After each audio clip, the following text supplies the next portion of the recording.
사도행전 16장 말씀 보겠습니다. 사도행전 16장 16절에서 마지막 40절까지 말씀입니다. 제가 석절 읽고 우리 성도님들께서 한 절 읽겠습니다. 사도행전 16장 16절에서 마지막 절, 제가 먼저 석절 읽습니다. 우리가 기도하는 곳에 가다가 점치는 귀신 들린 여종 하나를 만나니 점으로 그 주인들에게 큰 이익을 주는 자라. 그가 바울과 우리를 따라와 소리질러 이르되 이 사람들은 지극히 높은 하나님의 종으로서 구원의 길을 너희에게 전하는 자라 하매 이같이 여러 날을 하는지라. 바울이 심히 괴로워하여 돌이켜 그 귀신에게 이르되 예수 그리스도의 이름으로 내가 내게 명하노니 그에게서 나오라 하니 귀신이 즉시 나오니라.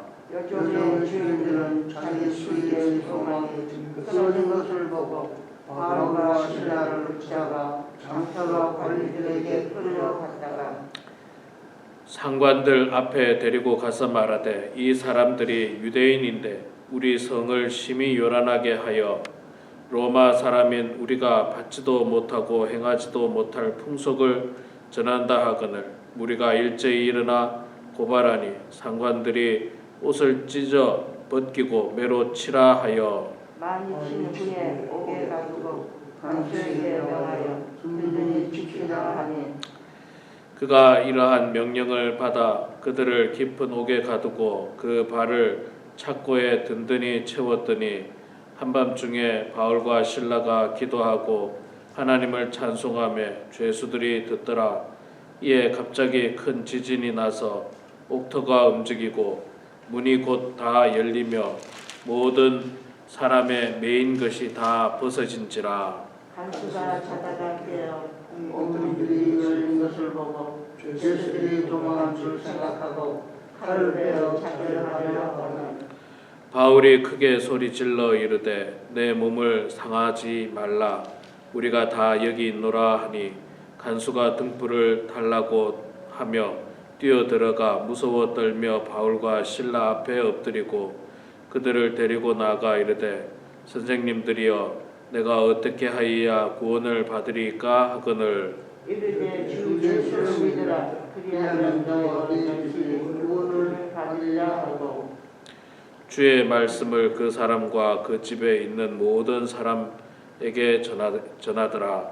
그 밤 그 시각에 간수가 그들을 데려다가 그 맞은 자리를 씻어주고 자기와 그 온 가족이 다 세례를 받은 후 그들을 데리고 자기 집에 올라가서 음식을 차려주고 그와 온 집안이 하나님을 믿음으로 크게 기뻐하니라. 나리샘의 상관들이 부하를 보내어 이 사람들을 놓으라 하니 간수가 그 말대로 바울에게 말하되 상관들이 사람을 보내어 너희를 놓으라 하였으니 이제는 나가서 평안히 가라 하거늘 바울이 이르되 로마 사람인 우리를 죄도 정하지 아니하고 공중 앞에서 때리고 옥에 가두었다가 이제는 가만히 내보내고자 하느냐 아니라 그들이 친히 와서 우리를 데리고 나가야 하리라 한데 부하들이 이 말을 상관들에게 보고하니 그들이 로마 사람이라 하는 말을 듣고 두려워하여 바사로나를 데리고 나가 그 성에서 떠나기를 청하니 두 사람이 옥에서 나와 루디아의 집에 들어가서 형제들을 만나 보고 위로하고 가니라. 아멘. 예, 오늘 또 이 새벽에 나오신 우리 장로님 권사님 축복하고 환영합니다. 사도행전 16장 16절부터 마지막 절까지 읽었습니다. 그 바울과 실라가 복음을 계속해서 전하고 있었습니다. 빌립보 지역이죠. 빌립보 지역에서 계속해서 복음을 전하고 있었는데 한 귀신 들린 여자를 만나게 됩니다. 그런데 이 여자는 귀신이 들리는데 특별히 점치는 귀신이었어요. 미래를 예측하면서 점을 치는 여인이었고 이 여인을 관리하는 주인이 또 있었나 봐요. 그 주인이 한 명이 아닌 것 같습니다. 주인들이라고 표현하는 거 보니까. 자, 이 여인이 자꾸 바울과 실라를 따라다니면서 뭐 이렇게 이야기를 계속해서 하니까 불편해가지고 바울이 그 여인에게 말하기를, 귀신아, 예수의 이름으로 내가 내게 명하노니 그에게서 나오라, 이렇게 명령을 합니다. 그때 귀신이 즉시 그 여인에게서 빠져나갑니다. 자, 그 여인에게서 빠져나가니까 이 여인이 귀신의 힘을 입어서 점을 쳤는데, 점을 치면 뭐 돈이 들어오지 않습니까? 사람들에게 점 봐주고 돈이 들어오는데, 이 귀신의 능력이 빠져나가 버리니까 수입이 끊긴 거예요. 말하자면 이 주인들 입장에서 수입이 끊긴 겁니다. 이 참 사실은 주인들이 나쁜 주인이에요.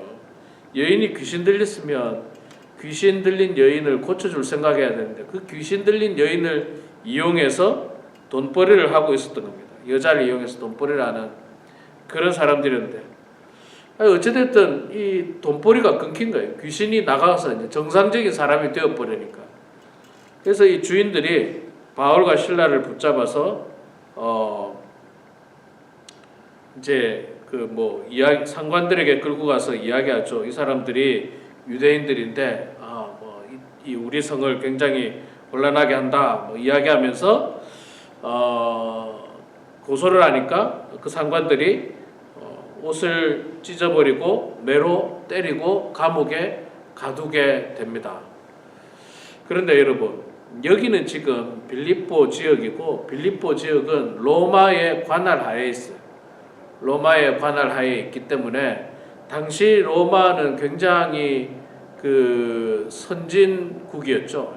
워낙 제국이었고, 그래서 이 죄인이 있는 사람을 함부로 이렇게 때리고 감옥에 가두고 이렇게 할 수가 없고, 지금처럼 정상적인 재판 절차를 거쳐야 됩니다.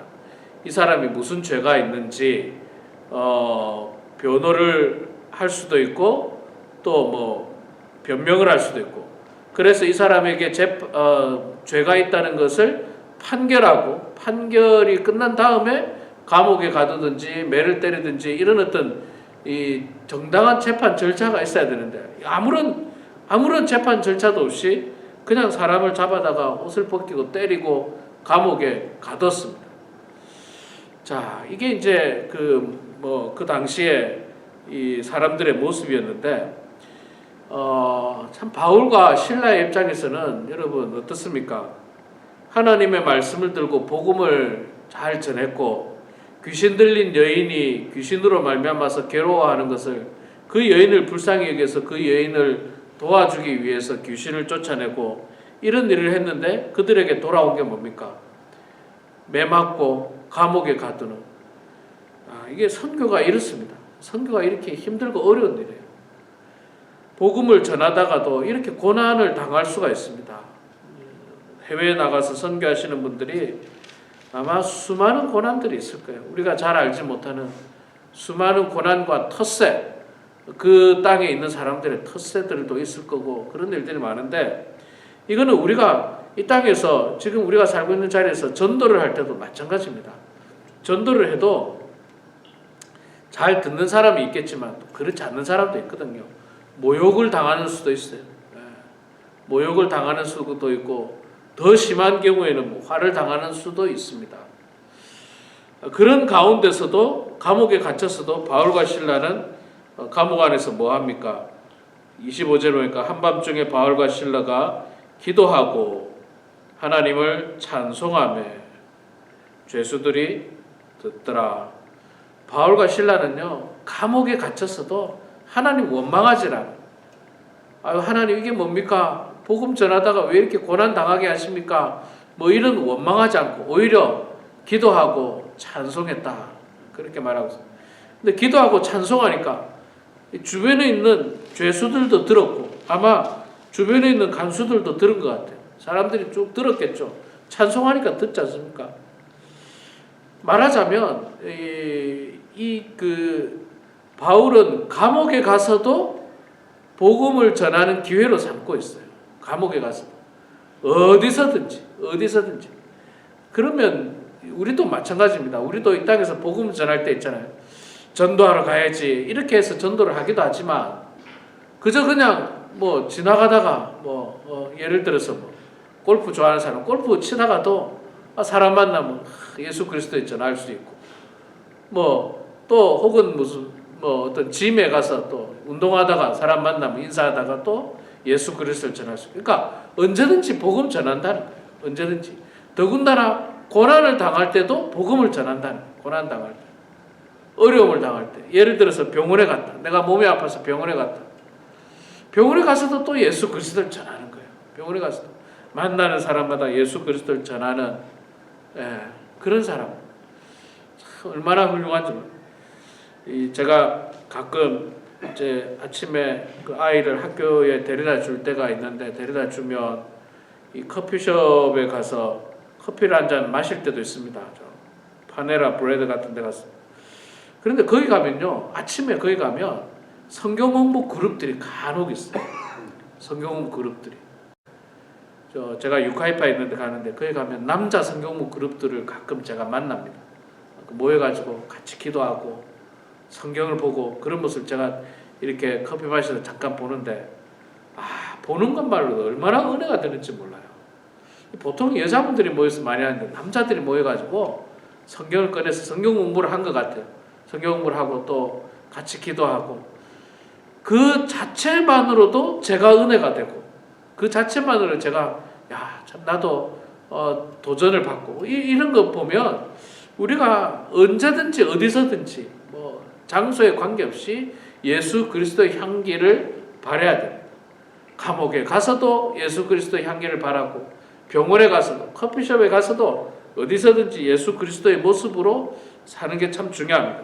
자, 그렇게 기도하고 찬송했더니 어떤 일이 일어납니까? 하나님께서 역사하셔서 막 지진이 일어나면서 옥문이 다 열려버리고 이 손에 묶였던 착고가 다 풀려버리게 됐습니다. 옥문이 열리고 다 풀려버리니까 이 간수들이 보니까 도망갔다고 생각한 거예요. 큰일 났다. 우리가 이 사람들을 죄인들을 지켜야 하는 사명이 있는데 이게 지금 옥문이 다 열려버리고 사람들이 이 손에 수갑들이 착고들이 다 풀리면서 다 도망갔구나. 이제 우리는 죽었구나. 간수들이 우리는 이제 죽었구나 생각하고 스스로 자살을 하려고 하는 자결을 하려고 하는 그런 일이 벌어졌습니다. 그때 바울과 실라는 도망가지 않았어요. 그 자리 그대로 있었습니다. 그래서 이 간수들에게 하지 말라고 네 몸을 상하지 말라. 우리가 도망간 것이 아니다.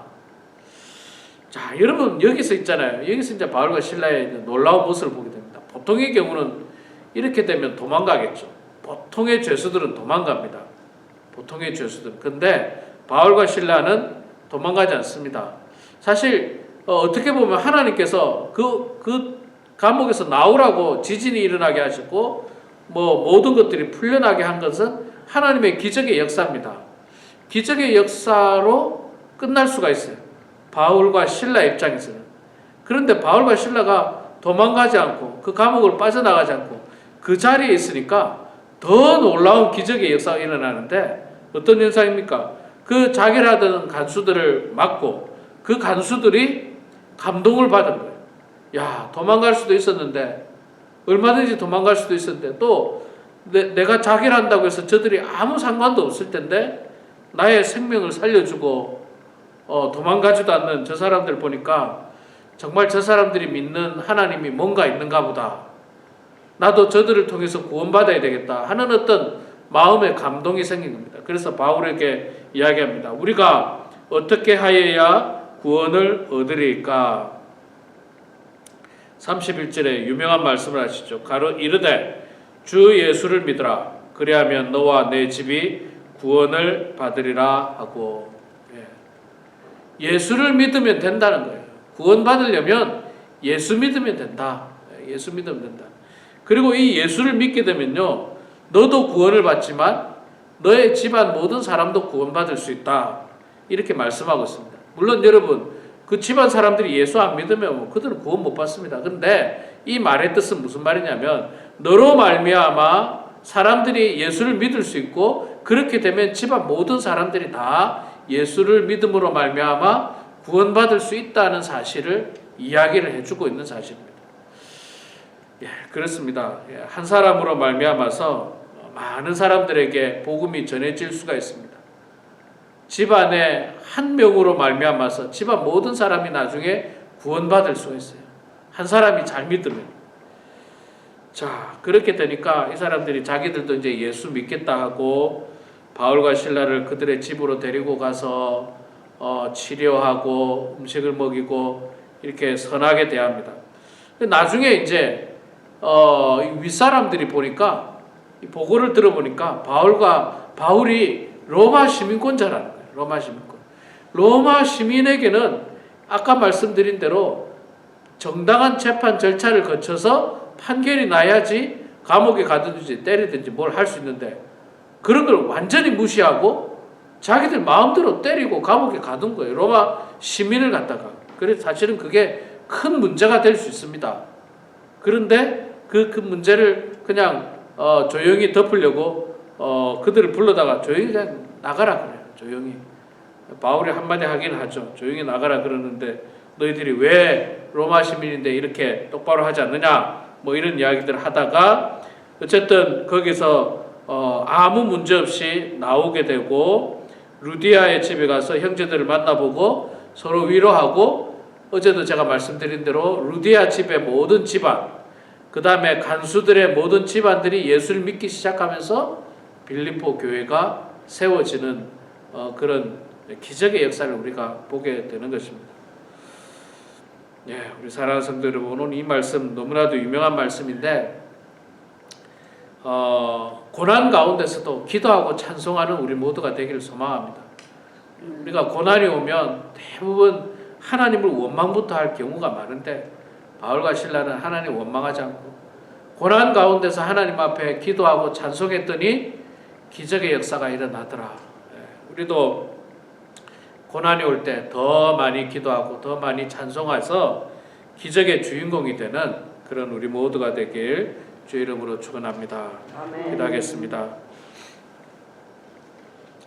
사랑의 아버지 하나님, 은혜를 감사합니다. 오늘도 추운 날씨지만 주님을 사모하는 마음으로 이 새벽에 주님 전에 나오게 하시니 고맙습니다. 하나님 아버지, 바울과 실라가 정말 땅끝까지 복음을 전하라고 하신 그 그리스도의 말씀을 순종하여 계속해서 복음 사역을 감당하고 있는데 그 복음 사역 가운데 기쁘고 즐거운 일, 좋은 일만 있었던 것이 아니라 오늘 본문 말씀처럼 이렇게 고난 당하는 일도 있음을 보게 됩니다. 매를 맞고 감옥에 갇히는 정말 안타까운 일들도 때로는 생기게 되는데 그렇더라도 하나님을 원망하거나 불평하지 아니하고 오히려 더 기도하고 찬송했던 그 모습을 저희들이 보게 됩니다. 또한 기도와 찬송을 통해서 하나님의 기적의 역사가 일어나고 그 기적의 역사를 통해서 간수들과 그 가족들이 예수 믿게 되는 놀라운 은혜를 저희들이 보게 되었는데 하나님 아버지, 우리도 어려운 가운데서 더 많이 기도하게 하시고 더 많이 찬송하게 하시고 어느 곳에서든지 복음을 전할 수 있는 기회로 삼는 저희들 다 될 수 있도록 하나님 도와주시옵소서. 사랑의 아버지 하나님, 그리하여서 우리 또한 먼 곳에 나갈 수는 없지만 우리 주변에서 예수 그리스도를 전하게 하여 주시고 땅끝까지 이르러 복음을 전하는데 귀하게 동참하는 저희들 되게 하여 주시옵소서.